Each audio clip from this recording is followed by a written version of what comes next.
26 ఏళ్లకే ఎమ్మెల్యేగా పోటీ చేసి ఘన విజయం సాధించిన ఎస్ఎస్వి రెడ్డి ఎవరో తెలుసా? యువత రాజకీయాలలోకి వస్తే దేశ భవిష్యత్తు బాగుంటుంది అన్న మాటలను మనం వింటూనే ఉంటాం. కానీ నిజంగా రాజకీయాలలోకి వచ్చేసరికి ఆ పరిస్థితి కనిపించదు. కానీ ఈ ఏడాది జరిగిన తెలంగాణ ఎన్నికలలో మాత్రం సీను మారింది. చాలా మంది యువతీ యువకులు ఎన్నికల్లో పోటీ చేశారు.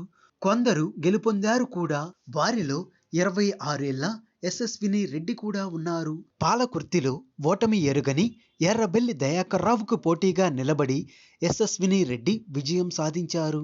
1985 నుంచి ఇప్పటి వరకు అంటే దాదాపు 37 సంవత్సరాలు ఓటమి ఎరుగని రాజకీయ జీవితాన్ని చవిచూసిన ఎర్రబెల్లి దయాకర్ రావుపై ఓ 26 ఏళ్ల అమ్మాయి విజయం సాధించింది.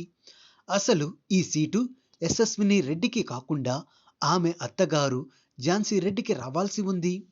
కానీ ఆమె ఎన్ఆర్ఐ అవ్వడంతో ఇబ్బంది అయ్యింది. అప్పటికి ఆమె భారత పౌరసత్వం కోసం అప్లికేషన్ పెట్టుకున్నప్పటికీ అది పెండింగ్లో ఉంది.